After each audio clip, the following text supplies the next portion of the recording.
के लिए जाते हैं और जंगल में फंस जाते हैं। एक मैकेनिक की मदद से उनके घर चले जाते हैं। नंदिनी को उस रात नींद नहीं आ रही होती है। तभी उसे कुछ आवाजें आती हैं और वो कमरे से बाहर निकलकर देखती है। वहाँ मैकेनिक और उसकी बीवी एक आदमी का मांस खा रहे होते हैं। नंदिनी की डर के मारे चीख निकल जाती है। अरे क्या हुआ नंदिनी, क्यों चिल्ला रही हो? क्या देख लिया तुमने? अरे बाप रे, ये तो कोई नरभक्षी लगते हैं। अरे हम कहाँ फंस गए? अरे मैंने कहा था ना कि यहाँ कुछ तो गड़बड़ है, लेकिन तुमने मेरी एक बात नहीं मानी। अरे नंदिनी, मैं यहाँ कोई जानबूझ कर आया था। लेकिन जैसे ही राज घूमता है वो मैकेनिक उसके पीछे खड़ा होता है। आज तो हमारी पार्टी हो जाएगी।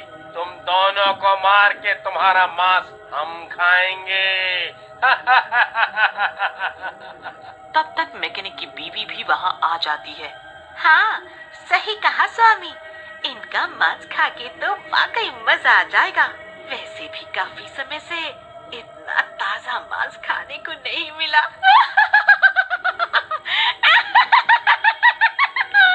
इतना बोलने के बाद वो नंदिनी की तरफ बढ़ती है, लेकिन राज मैकेनिक की बीवी को धक्का देके गिरा देता है। नंदिनी तुम बाहर निकलो और देखो कहीं आग है क्या। सुना है ये लोग आग से डरते हैं। तुम आग लगाओ, मैं इनको देखता हूँ। ठीक है। तू क्या सोचता है तेरी बीवी बच जाएगी? पहले हम तुझे मारेंगे, फिर तेरी बीवी को। उधर नंदिनी आग की तलाश कर ही रही होती है कि उसे वही बूढ़ा फिर से दिखता है। अरे बाबा, बाबा, आप यहाँ कैसे? मेरी मदद कीजिए प्लीज, मेरी मदद कीजिए। मैंने तुम लोगों से कहा था ना कि आगे मत जाओ, लेकिन तुमने मेरी बात नहीं मानी। अब भुगतो। वो नरभक्षी है और उनकी ताकत असीमित है। हाँ, बाबा मेरी मदद करो। मेरे पति अंदर उनके बीच फंसे हैं। वो नरभक्षी उन्हें मार डालेंगे। उनका इलाज तो आग है। चलो आग जलाते हैं। फिर वो बूढ़ा और नंदिनी एक मशाल में आग जलाकर उन दोनों घर के अंदर पहुंचते हैं। नरभक्षियों ने राज को घर से बाहर पेड़ से बांध रखा होता है और दोनों घर के अंदर राज को मारने की तैयारी कर रहे होते हैं। तभी नंदिनी उनके घर को ही आग के हवाले कर देती है। अरे मर गया रे! फिर दोनों जल जाते हैं। नंदिनी जाके राज को खोल देती है।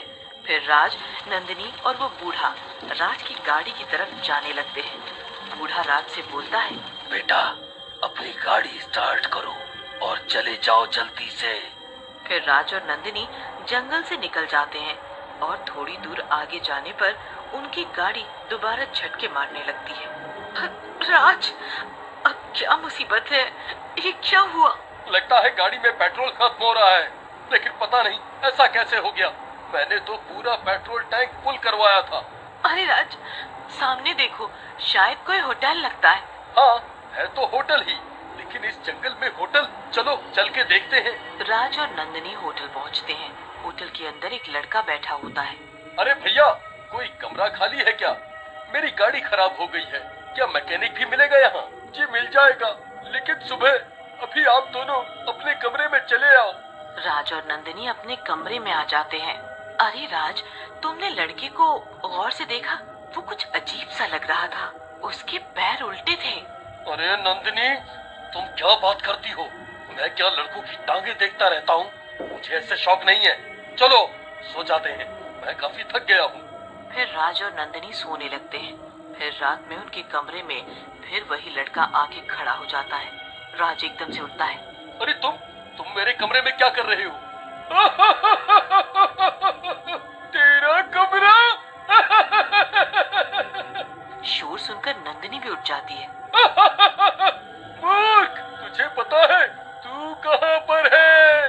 तुझे तेरी मौत यहाँ। अब तो तू मरेगा और साथ साथ तेरी ये बीवी भी। तभी वो लड़का भूत बन जाता है और वो बूढ़ा भी वहीं आ जाता है। अच्छा हुआ बाबा, आप आ गए। ये पूरा जंगल ही भूतिया है। फिर देखते ही देखते वो बूढ़ा भी भूत बन जाता है। अरे मर गई रे, मर गई। अब हम कैसे जिंदा बचेंगे? मर गई रे, मर गई। तुम डरो मत नंदिनी, मैं कुछ करता हूँ। अरे डरूं कैसे नहीं, अभी तो मैंने जिंदगी में कुछ भी नहीं देखा और यहाँ भूतों की टोली पीछे पड़ी है। ऐसा कह के राज और नंदिनी उन दोनों को धोखा देकर वहाँ से भागते हैं। वो दोनों भूत भी उनका पीछा करने लगते हैं। फिर वो दोनों एक जगह छुप जाते हैं। दोनों भूत उनका पीछा करते हुए वहाँ पहुँच जाते हैं। अरे ये कमबख्त कहाँ छुप गए? आज तक मेरा कोई शिकार मुझसे जिंदा नहीं बचा है। निकलो बाहर, मिल गए तो तुम्हारी। अबे क्यों फालतू बोले जा रहा है? चल ढूंढ उन्हें, थोड़ी देर में सुबह होने वाली है। तू जानता है ना, अगर सुबह हो गई तो हमारी सारी शक्तियाँ चली जाएंगी और हम उनका कुछ नहीं बिगाड़ पाएंगे। हाँ बूढ़े पता है, लेकिन वो मिले तो सही। एक बार मिल जाए बस।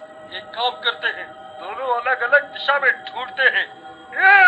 उनकी ये सारी बातें झाड़ियों में छिपे राज और नंदिनी सुन लेते हैं और फिर लगता है नंदिनी, सूर्य की रोशनी में इनकी ताकत चली जाती है। हमें इन्हें थोड़ी देर और रोकना होगा, उसके बाद सुबह हो जाएगी और हम बच जाएंगे। लेकिन राज, हम इन्हें रोकेंगे कैसे? ये तो दो हैं। कुछ नहीं होगा नंदिनी, तुमको मेरी मदद करनी पड़ेगी। तुम इनमें से एक का ध्यान बटाओ और मैं इनमें से एक को निपटाता हूँ। ठीक है, मरवा मत देना मुझे।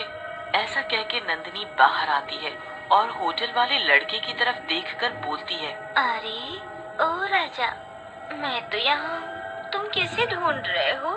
आ जाओ, पकड़ो मुझे। आओ ना।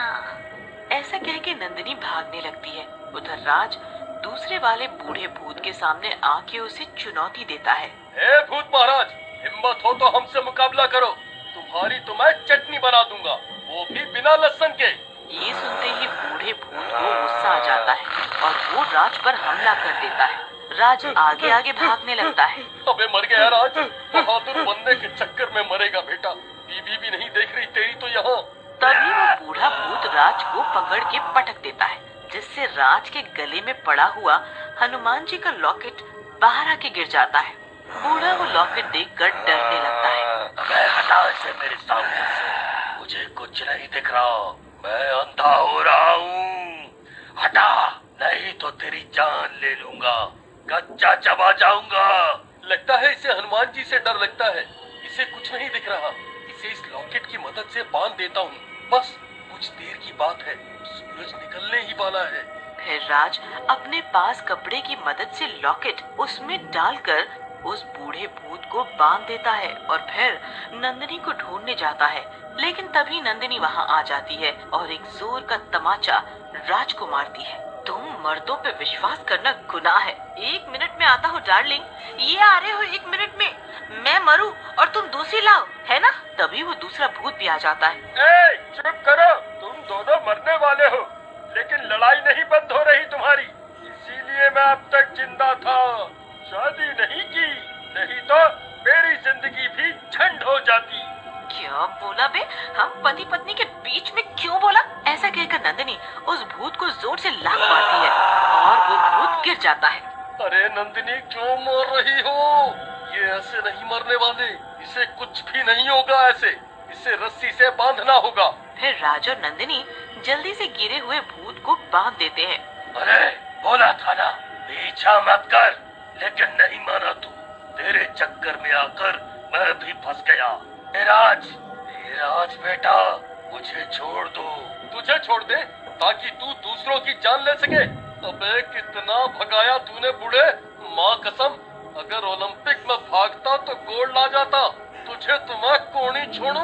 अबे बूढ़े, लालच तो तुझे भी आ रहा था, तू भी तो मारने भागा था। अब फंस गया है तो मुझे दोष दे रहा है। वो बात कर ही रहे होते हैं कि सुबह हो जाती है।